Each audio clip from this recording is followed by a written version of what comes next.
오늘부터 이제 여러분들과 함께 최고 시리즈로 말씀을 나누게 될 텐데, 오늘은 최고의 예배에 대한 말씀을 나누게 됩니다. 그래서 제가 우리 예배 팀들에게 이 찬양을 좀 우리가 좀 같이 불렀으면 좋겠다, 그래서 제가 요청을 했고요.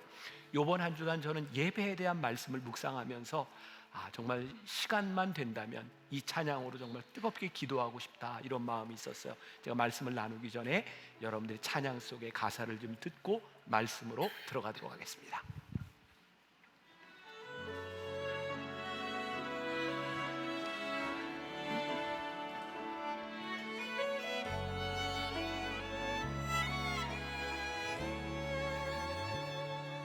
보여지는 예배 아니 마음으로 드리는 예배, 노래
오늘 이 시간 제 마음의 제일 무거운 부담은 내 마음속에 있는 이 이야기를, 이 말씀을 어떻게 잘 나눌 수 있을까? 오늘 우리들에게 최고의 예배를 드리는 것이 우리들에게 왜 복된 일인가 말씀을 함께 나누려고 합니다. 오늘부터 12주 동안 제가 오스왈드 챔버스의 주님은 나의 최고봉을 보면서 뽑아놨던 주제 중에 12개 주제를 함께 나누게 됩니다. 최고의 헌신, 최고의 충성, 여러 가지 최고의 이야기들이 붙는데 저에게 내려진 결론이 있었어요. 우리 인생의 최고가 뭘까? 최고이신 하나님께 우리들이 초점을 맞출 때에 그게 최고가 되겠구나. 그러니까 오늘 이 예배도 최고이신 하나님께 우리들이 초점을 맞추는 그런 예배가 되었으면 좋겠다는 생각을 합니다. 주님은 나의 최고봉 1월 6일자에 보면 이런 글이 있습니다. 여러분들 책 있으니까 집에 가셔서 조금 더 읽어보셔도 좋아요. 1월 6일자에 예배란 하나님께서 우리에게 주신 가장 좋은 것을 다시 하나님께 드리는 것입니다. 그러니까 오늘 이 시간에 여러분들이 이건 하나님께서 나에게 주신 최고의 것이야, 그것을 여러분들에게 드릴 수 있는 마음이 있다면 여러분들의 인생은 지금 최고의 지점에 와 있는 것이라는 생각을 합니다. 하나님은 예배자를 쓰신다는 생각을 합니다. 예배하면 생각나는 사람이 구약의 다윗이죠. 하나님께서 다윗의 중심을 보셨다, 이런 말들이 많이 나옵니다. 하나님께서 쓰시는 사람을 보면 성경에 보니까 어떻게 태어났느냐가 아니라 어떻게 만들어졌느냐가 중요했던 것 같아요.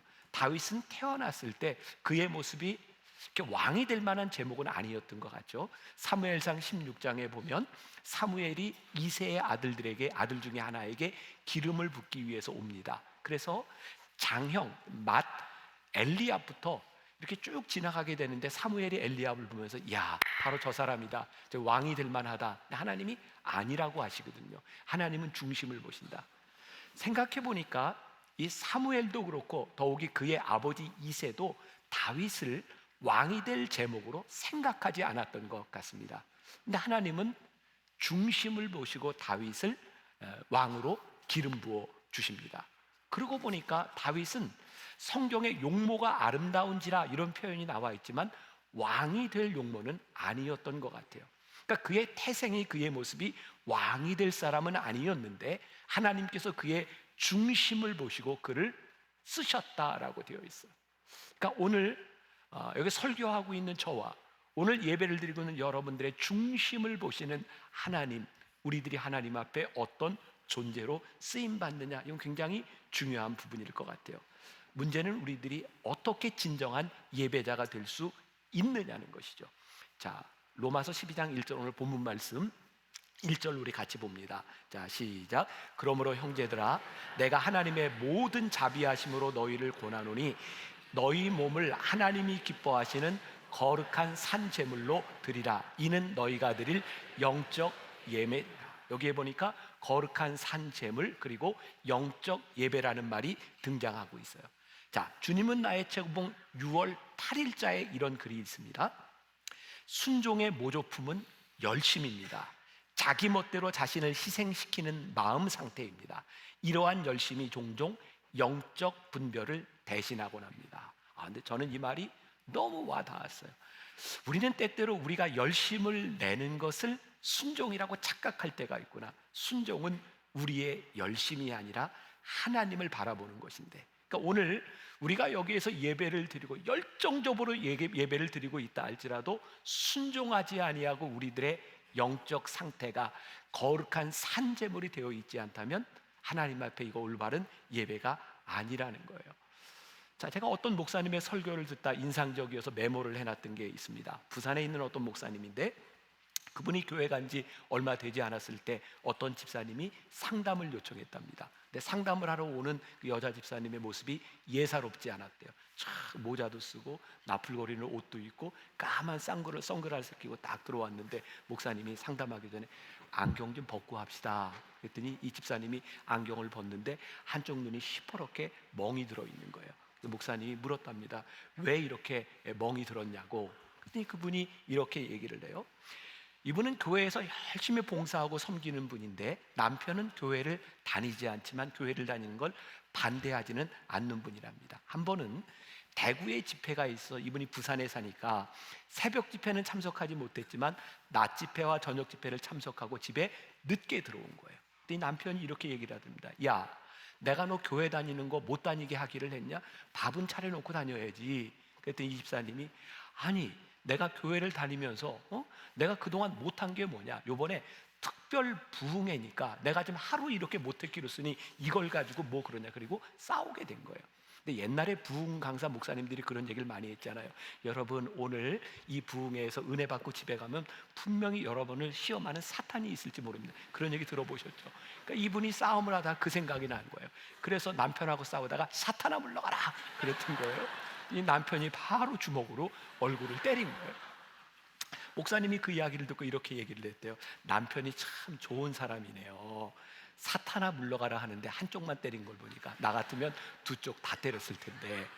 그러면서 그분이 설교에서 이런 이야기를 해요. 가만히 교인들을 바라보니까 열심으로 신앙생활하는 교인들 가운데 가정의 불화와 가정에 문제가 있는 사람이 참 많더라고. 그래서 어느 날 결심을 했답니다. 옛날에 이렇게 여자 전도사님도 있었잖아요. 여자 전도사님을 데리고 집집마다 아맹허사 신방을 했대요. 불시에 배를 놀고 문을 열면 여자 전도사님이 쫙 들어가서 농문도 열어보고 부엌도 바라보고 그 상태가 어떤지. 그래서 아주 상태가 불량하면 교회 봉사 금지령 6개월 이렇게 선언하면서, 그리고 주일날 이렇게 선포를 했답니다. 여러분, 살림이 예배입니다. 요즘과 같은 젠더 감성에서 이렇게 여자와 남자의 역할을 이렇게 나누는 게 여러분들 마음에 들지 않을지 모르지만 이건 제가 말하고자 하는 요지가 아니에요. 결국 우리들이 살아가는 삶의 예배, 우리들의 삶이 예배가 되기 위해서, 우리들이 거룩한 산 제물이 되기 위해서 우리들이 무엇을 하는가? 산 제물이 된다고 하는 것은 참 어려운 일이라는 생각이 들거든요. 저는 목회자로서 이렇게 설교를 하면서 제가 안수받고 36년이 지났는데 여러분들이 저를 얼마나 이해할 수 있을까? 여러분들 생각하기에 36년쯤 설교하면 좀 이렇게 익숙해지기도 하고 좀 편안해지기도 해야 될 것 같은데 저는 그렇지가 않거든요. 이렇게 설교를 할 때면 떨려요. 그리고 지금도 제가 이제 5주 만에 만나교회 강단에 서잖아요. 제가 얼마나 긴장된 시간을 가지고 한 주간을 지났는지 몰라요. 근데 저는 그게 너무 감사해요. 하나님, 제가 강단에 서기 전에 하나님께서 저에게 떨리는 마음을 주신 것, 저에게 큰 축복인 줄 믿습니다.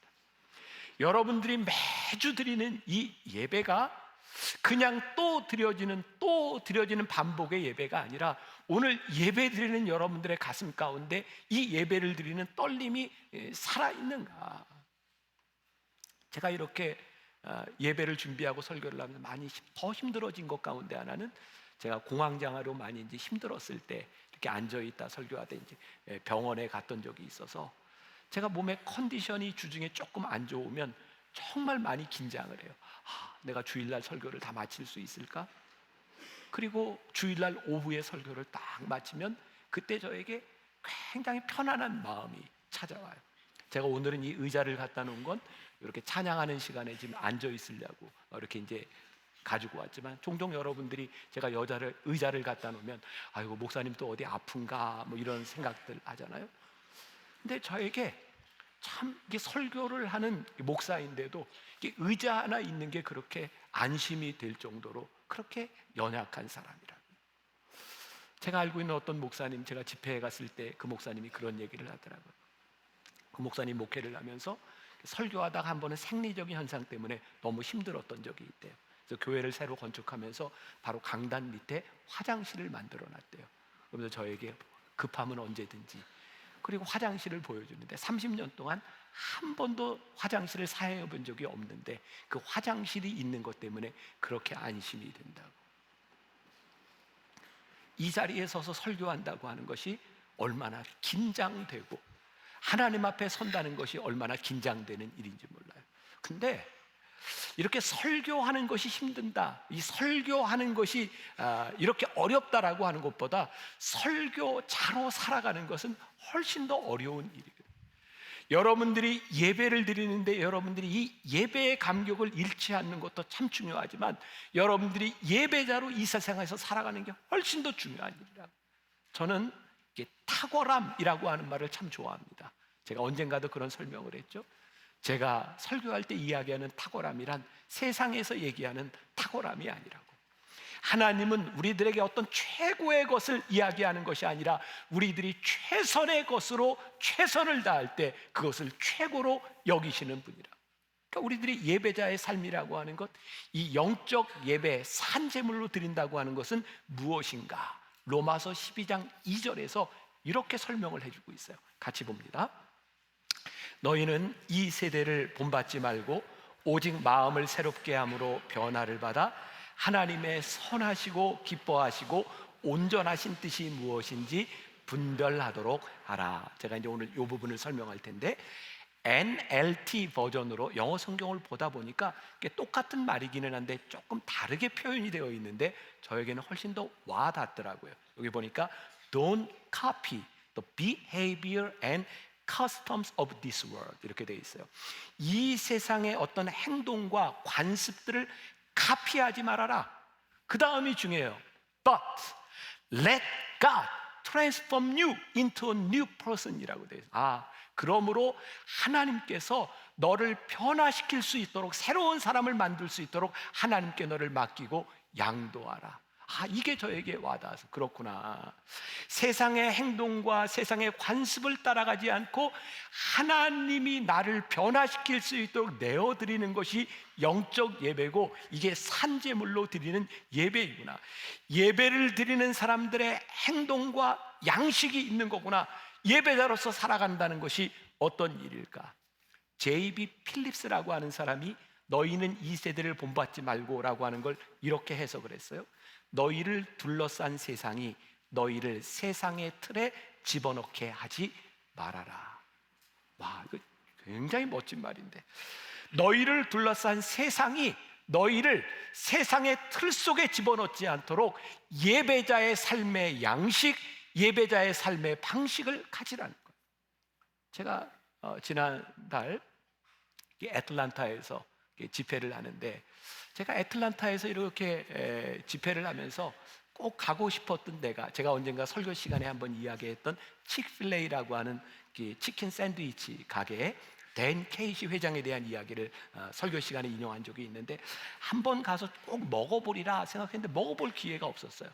아니, 교회가 참 이상해요. 저한테 뭘 좋아하냐고 강사 대접을 하겠다 그래서 치킨 샌드위치 칙필레이 한번 가보자, 안 사줘요. 그래서 제가 끝까지 우겨가지고 한번 이제 점심에 그 칙필레이를 가게 됐어요.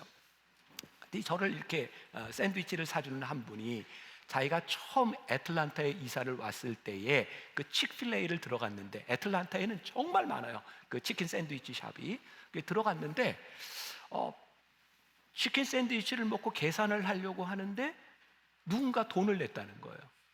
그래서 누가 나를 알고 있는 사람이 와서 계산을 했나 보다라고 생각을 했는데, 나중에 사람들에게 물어보니까 칙필레이 매장에서는 먼저 돈을 내는 사람이 뒷사람의 돈을 내주고 가는 일이 많이 있답니다. 칙필레이는 이렇게 크리스찬임을 이미 이렇게 표명한 기업이고요, 주일날 문을 열지 않습니다. 그래서 칙필레이가 아마 오래전에 우리나라에 프랜차이즈를 들어오려고 했었는데 아마 주일날 문을 열지 않는 것 때문에 아마 우리나라에서는 잘 성사가 안 됐던 것 같아요. 근데 저는요, 그런 꿈이 있거든요. 하나님, 우리나라에도 예수를 믿는 사람들로 인하여 주일날 문을 닫아도 되는 기적이 우리 믿는 사람을 통하여 삶의 방식이 다른 것을 드러내게 하여 주옵소서. 저에게 그런 꿈이 있는 거예요.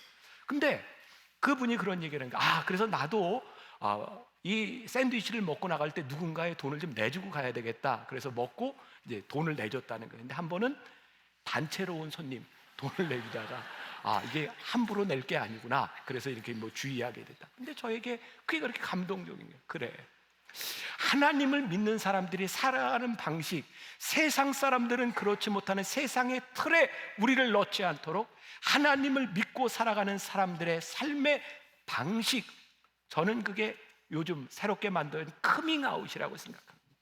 우리들이 그리스도임을 드러내며 우리들이 살아갈 수 있는 삶의 양식, 그것은 무엇일까? 하나님의 생각이 무엇인지를 고민하고 하나님이 기뻐하시는 일이 무엇인지를 고민하는 사람들을 통하여 우리들에게 나타나는 삶의 방식. 그러니까 우리들이 예배자로 살아간다는 게 뭐예요? 세상을 우리들이 따라가지 아니하고 우리들이 하나님이 기뻐하시는 삶을 살아갈 때 하나님이 우리를 새로운 사람으로 만들어가는 양식. 제가 말씀을 묵상하다가 그런 생각이 들어서 그러면 우리들이 예배자로 새로운 삶의 양식으로 살아가야 하나님이 우리를 변화시켜 주는 거야? 아니면 하나님이 우리를 변화시켜 주셔야 우리들이 새로운 삶을 살아갈 수 있는 거야? 그러다가 로마서 5장 8절 말씀이 생각났어요. 우리가 아직 죄인 되었을 때에 그리스도께서 우리를 위하여 죽으심으로 하나님께서 우리에 대한 자기의 사랑을 확증하셨느니라. 그러니까 오늘 우리들이 여기에 예배자로 앉아 있는데 여러분들이 어떻게 이 자리에 오게 되었는지 우리들이 이성적으로 우리 설명할 수 없는, 합리적으로 설명할 수 있는 그런 근거가 없을지 몰라요. 정말 하나님의 은혜가 아니고는 우리가 아직 죄인 되었을 때 하나님이 우리를 부르시지 않았다면 이 자리에 있을 수 있는 사람이 없을지 몰라요. 그런데 오늘 로마서 12장 1절과 2절의 말씀은 우리가 아직 죄인 되었을 때 우리를 부르신 말씀이 아니더라고요. 이 말씀은 하나님을 예배하는 자들을 향한 말씀이더라고요. 하나님을 예배하는 자들에게 너희들이 어떻게 예배를 드려야 진짜 예배가 드는지, 우리들이 크리스찬 되는 것을 이야기하는 것이 아니라 크리스찬 된 우리가 어떻게 살아가야 되는지에 대한 삶의 방식을, 예배가 무엇인지를 우리들에게 말씀하고 있는 거라고요. 그러니까 오늘 이 말씀이 누구를 향해 있어요? 오늘 예배하는 우리를 향해 있는 말씀이라. 제가 몇 년 전 유학생들 집회인 코스타를 한참 열심히 다니던 때가 있었어요. 근데 제가 지금도 기억나는 거, 제가 10여 년을 다녔지만 매년 있는 주제 중에 하나 저에게 딱 남아있는 주제가 있어요. 세상을 거스르는 삶. 그게 그렇게 멋지더라고요. 그때 제가 유학생들에게, 청년들에게 예배에 대한 설교를 했던 게 있어요. 여러분들이 진정한 예배자가면 이 세상을 거스리는 삶을 살아갈 수 있습니다. 그러면 예배가 뭔가요? 크리스천들에게 늘 반복되는 리추얼이에요. 여러분들은 반복해서 예배를 드리고 있습니다. 근데 왜 우리들이 반복해서 예배를 드리는지 아세요? 이 반복되는 이 예배 가운데 우리들이 잊었던 하나님의 은혜가 생각나는 거예요.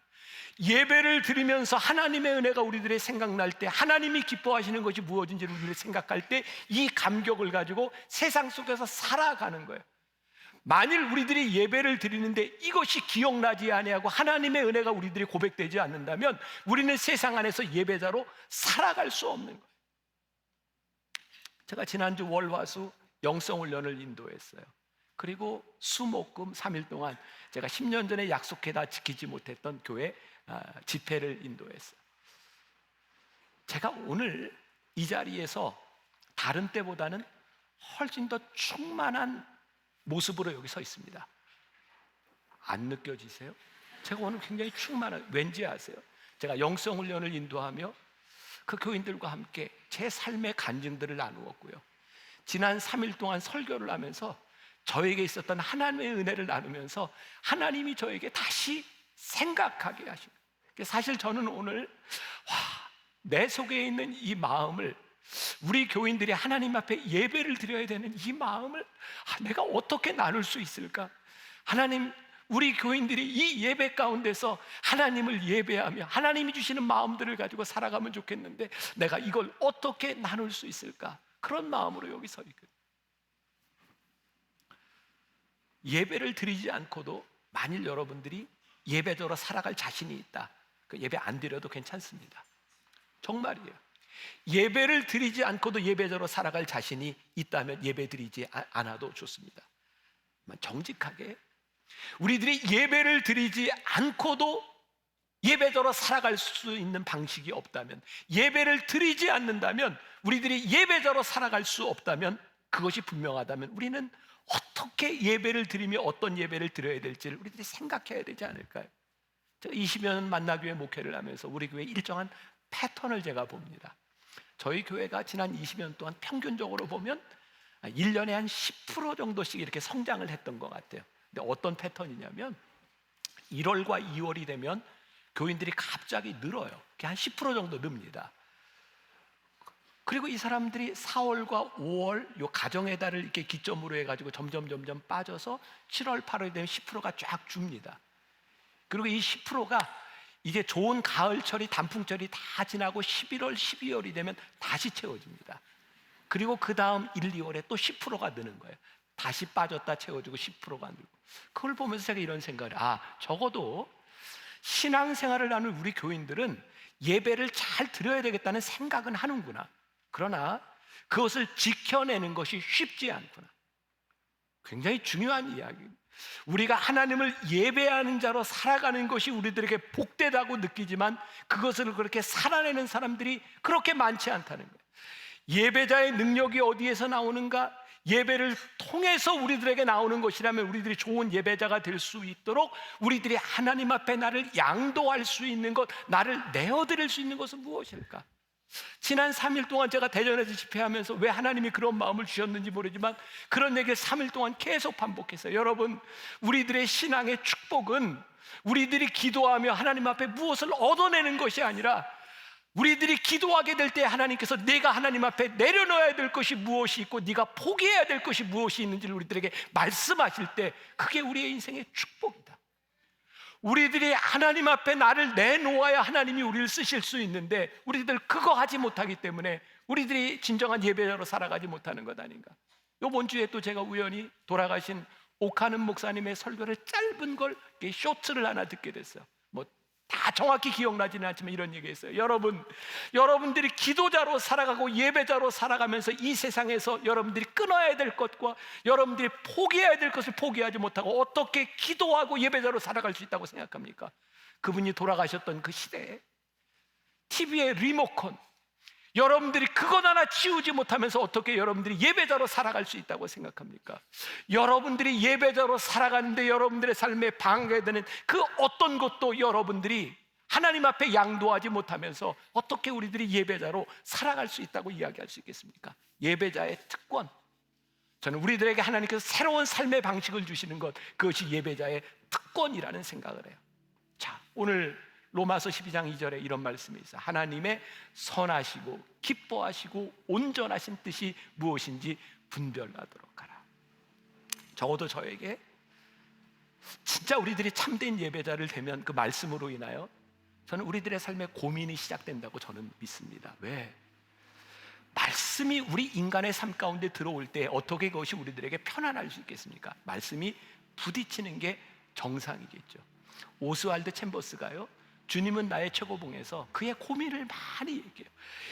하나님께 순종하는 삶이 이렇게 어렵구나. 그리고 그가 순종하려고 하면 할수록 그에게서 고민과 그 괴리감이 점점 더 커지는 것을 발견하는 거예요. 왜? 하나님 앞에 서면 내가 이 정도밖에 되지 않는 존재이구나. 그 괴리감이 점점 더 커지는 거예요. 근데 놀랍게도 이 고민이 커지면 커질수록 우리가 하나님을 닮아가는 삶을 살아요. 다시 말하면 우리들의 삶의 이 말씀으로 인하여 예배자로서 살아가는데 우리들의 삶의 고민이 그치면 우리들이 하나님이 기뻐하시는 삶을 살아갈 수 없다는 거예요. 언제부터인가 우리들이 예배를 드리면서 우리들 마음속에 고민이 사라졌다면 둘 중에 하나예요. 어느 날 내가 성자가 되어서 아무런 갈등이 없던가. 근데 제가 생각할 때 이런 일은 없어요. 아무리 우리가 예배를 드려도 우리는 절대 완전해지지 않습니다. 단지 완전을 향해 달려갈 뿐이죠.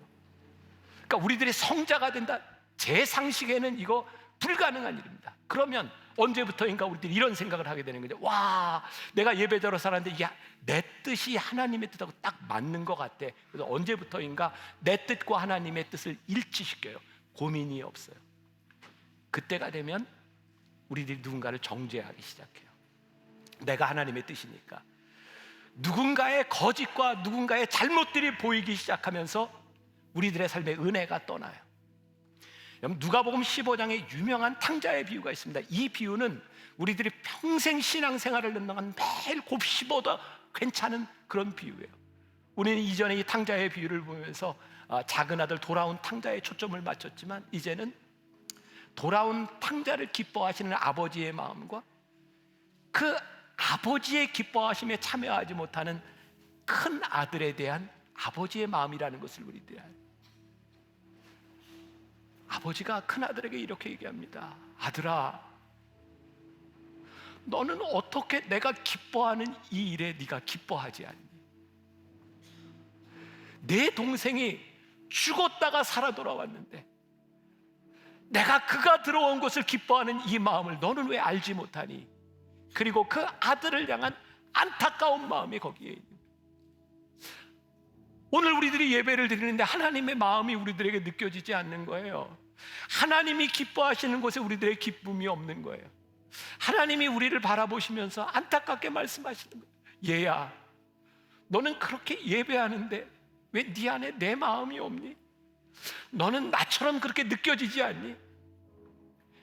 그러고 보니까 최고의 예배가 뭐냐면 하나님이 기뻐하시는 하나님의 마음을 알아가는 거더라고요. 그래서 오늘 우리들에게 고민이 시작돼야 되는 거예요. 하나님, 오늘 이 예배를 드리며 하나님의 기뻐하시고 선하시는 뜻이 무엇인지를 분별할 수 있는 고민이 오늘 예배자인 우리들 가운데서 시작되게 하여 주옵소서. 그래서 우리는 그 고민을 하면서 깨닫게 되는 거죠. 아, 내가 이렇게밖에는 안 되는 존재인가? 내가 이렇게 부족한 존재인가? 그래서 하나님 앞에 또 예배하고 무릎을 꿇을 때 언제부터인가 우리들이 하나님을 닮은 모습으로 변해가고 있는 거예요. 그게 최고의 예배를 드리는 사람들의 모습. 말씀을 마무리하려고 해요. 어떤 책을 읽다 보니까 어떤 전도사님의 간증이 나와 있더라고요. 목회자의 아들로 평생 술, 담배 입에 대지 않고 살았던 그 전도사님이 군대를 갔어요. 해병대로. 요즘은 그렇지 않겠죠. 회식 문화가 있는데 처음부터 이 사람은 나는 술을 안 먹습니다 라고 선언을 했답니다. 문제는 고참들이 술을 안 먹겠다고 하는 이 전도사님은 그냥 놔두는데 그 바로 선임들을 때리는 거예요. 이 전도사님이 괴로워서 하나님께 기도하기 시작했더니 하나님, 어떻게 하면 좋습니까? 제가 제 믿음을 지키기 위해서 술을 안 먹습니다 이렇게 선언하고 끝까지 가는 것이 옳습니까? 아니면 나 때문에 매를 맞는 저 선임병들 때문에 제가 술을 먹는 것이 옳습니까?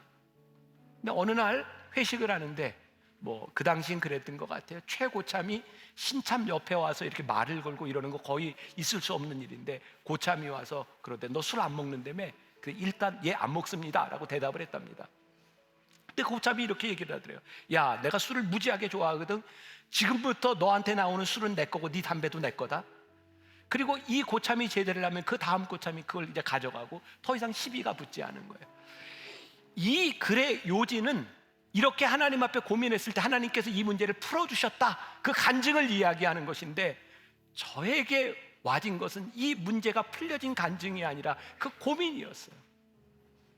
이 젊은 전도사가 하나님, 제가 술을 먹는 것이 옳습니까? 먹지 않는 것이 옳습니까? 고민했던 그 지점이었어요. 우리가 살아가는 삶이 얼마나 구조적인 모순이 많습니까? 진짜 우리들이 이분법적으로 이건 선이고 이건 악이야, 난 이렇게 신앙을 지키면 돼, 그렇게 딱 떨어집니까? 그렇지 않습니다. 우리들의 삶은 절대 그렇지 않습니다. 아니, 군대에서 술을 안 먹는다고 때리는 게 얼마나 구조적인 모순입니까? 여러분들이 지금 살아가는 삶의 한가운데 얼마나 구조적인 모순들이 많이 있습니다. 이거 그렇게 떨어지지 않습니다. 근데 오늘 하나님께서 우리에게 도전을 주시는 거예요. 얘야, 고민해라. 하나님의 뜻이 무엇인지, 하나님의 마음이 어디 있는지, 하나님이 기뻐하시는 것이 무엇인지를 고민해라. 그러면 네가 산 제물로 영적 예배를 드릴 수 있느니라. 오늘도 저는 여러분들에게 고민거리를 안겨주고 말씀을 마감하려고, 하나님의 방법으로 살아가는, 하나님이 기뻐하시는 삶을 살아가는 그 삶을 우리들이 삶의 한가운데서 살아내는 것은 그렇게 쉬운 일이 아니라, 여러분들에게 그 고민이 시작되기를 간절히 소원합니다. 그리고 그 고민을 안고 이 예배당에 나오세요. 하나님, 저를 도와주세요. 하나님, 분별할 수 있는 지혜를 저에게 주세요. 그리고 그 은혜를 안고 또 세상 속으로 들어가는 거예요. 점점 그리스도를 닮은 모습으로 살아가는 것, 그게 최고의 예배. 오늘 우리들이 드리는 이 예배 한가운데 그 예배가 드려지기를 주님의 이름으로 간절히 축원합니다. 아까 불렀던 찬양이에요. 다시 한번 우리 부르면서 기도했으면 좋겠어. 하나님, 우리들이 이런 예배, 최고의 예배를 드리기를 원합니다. 제가 마무리 기도할 때까지 함께 찬양하고 기도하겠습니다.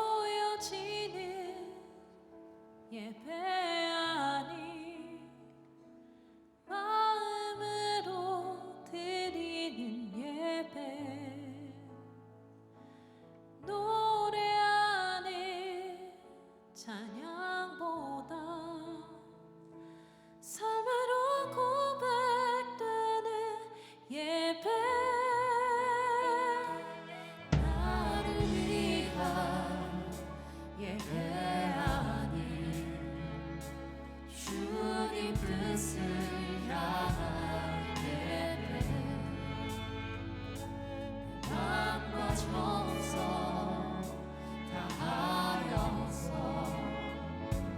주 앞에 드려지는 예배 주 앞에 엎드려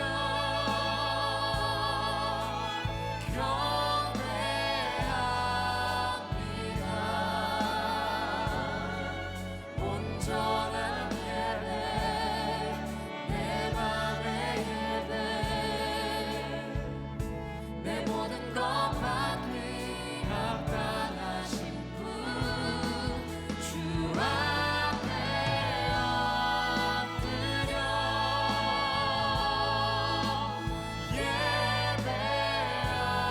예배합니다. 나의 모든 삶 나의 모든 뜻 말씀 앞에 순종하는 삶의 예배 드리기 원하네. Give me Jesus. Give me Jesus. You can have all this world. You can have all this 아버지 하나님, 우리가 하나님 앞에 간절히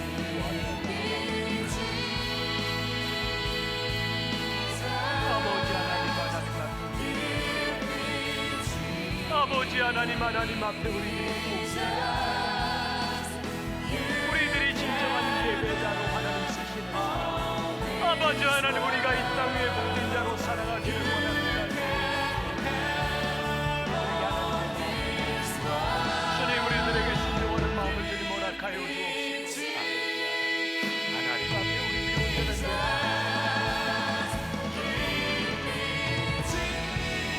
우리 하나님의 마음을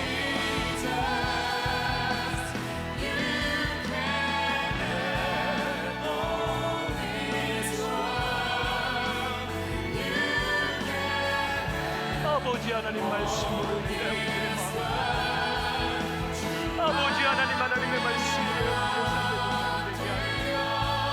아버지 하나님, 우리가 오늘 이 세상 안에서 어떻게 살아가야 될지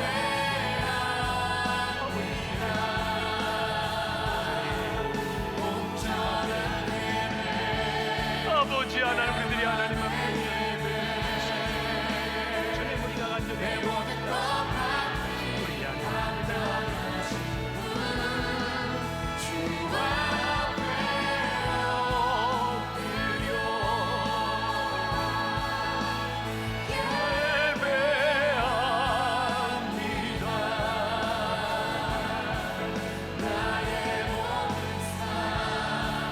나의 모든 뜻 말씀 앞에 순종하는 삶의 예배 드리기 원하네. 주 앞에 엎드려 주님 하나님 앞에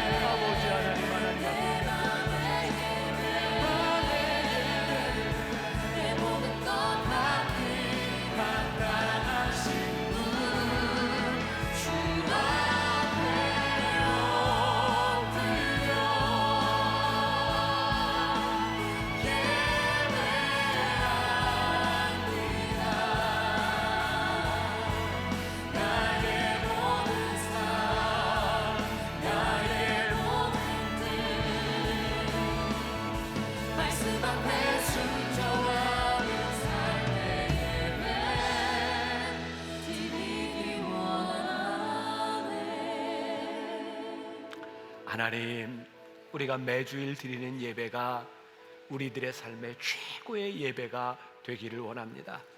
예배를 드리는 우리들의 마음 가운데 하나님의 마음, 하나님이 기뻐하시는 것을 생각하고 묵상하고 그 말씀을 살아내는 사람들이 되게 하여 주옵시고, 또 한 주간을 살아간 이 믿음의 감격을 가지고 모여 예배하는 주의 백성들이 되게 하여 주옵소서.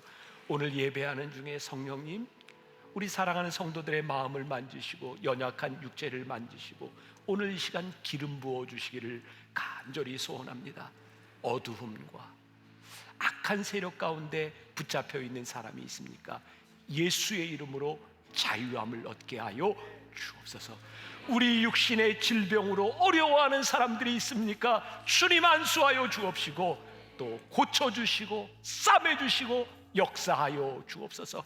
우리의 인생의 문제를 안고 온 사람들이 있습니까? 하나님의 역사를 보게 하여 주옵시고 나와 동행하는 주로 말미암아 승리하며 믿음의 고백을 올려드리는 귀한 믿음의 성도들 되게 하여 주옵소서. 지금은 우리 주 예수 그리스도의 은혜와 하나님 아버지의 무한하신 사랑과 성령의 인도하심이 우리의 인생의 최고의 예배를 드릴 때마다 최고의 예배로 하나님을 만나기를 소원하며 나가는 당신의 사랑하는 모든 백성들 위해 지금부터 영원까지 함께 하시기를 간절히 축원하옵나이다. 아멘.